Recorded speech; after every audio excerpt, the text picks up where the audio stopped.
civilization has lived in balance with the natural world that supports us from our very beginnings until sometime in the 20th century, a time in which the sheer number of people is immense and indeed are the main drivers of troubling our planetary health. The individual ecological footprints of humans has grown as well, with the advent of modern conveniences like air travel, air conditioning, global food distribution, etc., etc., etc.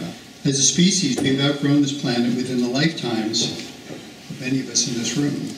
Scientists predict that the climate tipping point will be reached in mid-century, and its effects on human society will be unprecedented. We need to develop and encourage forms of distributed leadership and build that into new and better institutional structures that work towards sustainability goals by design. While we see gridlock in our international organizations and many of our national organizations, we do see local governments acting together to build momentum for change from the bottom up. Mayors of cities around the world are working together more effectively than their national counterparts. As Ed alluded to, mayors have done a tremendously great job at raising the attention of environmental sustainability for several cities around the world. And at the OECD, what we're trying to do is to bring this back up. So we have created a round table between mayors, but ministers. So they come together. You have the mayor, and then you have the Minister of the Environment, or urban minister, depending on the country. And then we have them talk together. There has been little progress in reforming harmful energy subsidies. There is still some space to raise taxes, not for raising taxes, but to make pollution a bit more costly where it deserves to be costly. I'm aware and I agree that we have a huge challenge ahead of us according to all this climate and environmental and securing a sustainable transformation. I believe there are two very important actors in that, and it's not the governments. It seems that they can't achieve it. But I agree with you that it's about the cities. So in that transformation, the cities and the mayors has a huge responsibility. The other actor is the companies. And maybe that's why I'm here today. Because we, of course, also has a huge responsibility to try to develop and innovate and help society to conquer those challenges ahead of us.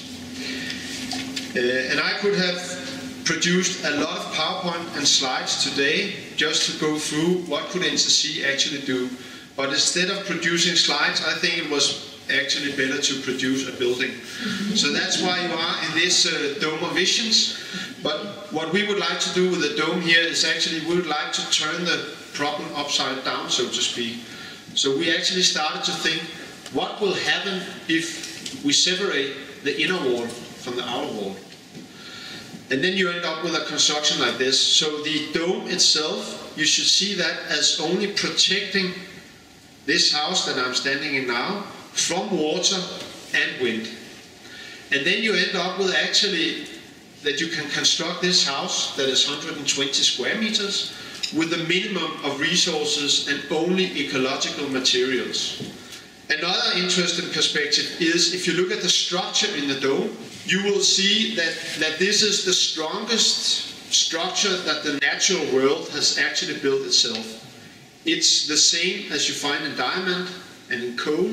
It's the C60 molecule, and that is an also interesting thing from an engineering perspective, but because that means that you can bring the strongest structure, but with the least use of materials. I think first of all, government could help NCC and other players in the private businesses actually start demanding sustainable solutions. Many of us present here today are probably wondering, as you also said, why, with the knowledge we have at hand, why haven't we already, world leaders, why haven't they already made the necessary agreements to ensure that policies for sustainable development are taken into force? It takes governance, but how? Governance structures exist at different levels. There is the individual level, the community, and the global level. However, We need to do more to direct or redirect financial streams from unsustainable to sustainable economic activities. And to do so, we have to rethink business. And we have to think circular instead of linear. But as the Worldwatch Institute report also makes clear, we cannot rely on governments and politicians alone, I'm afraid. We need informed and engaged citizens to cooperate for changes and better governance. That eco-literacy is a huge challenge that must be overcome. The Nordic countries are often referred to as success stories in the realm of environmental protection, democracy, and human development in general. However, as a region, we also find ourselves at a crossroads, even though there are positive developments. A second look at our role in the natural degradation of the world reveals a less flattering picture. If we look at the ecological footprint of the Nordic countries, the message is clear. Our consumption of natural resources far exceeds a sustainable level. Another key message of the book State of the World 2014 is that we desperately need strong, persistent, bottom-up pressure on our political and economic governance institutions. We have reached the end. Ed, you should have the last word. You were the one who made the report, which brought us here, you here. What could you take from this meeting which surprised you the most and got you the most optimistic compared to when you came? Well, I'm actually an optimistic person, and I think any discussion like this always helps people move forward. As we talked about before, the public opinion towards moving into a greener society has been moving very, very rapidly.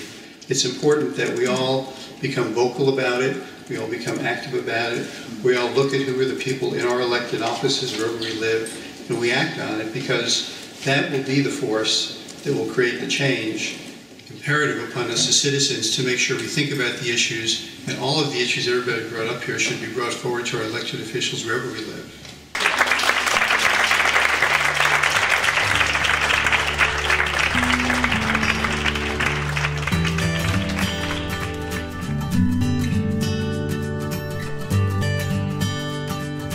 you.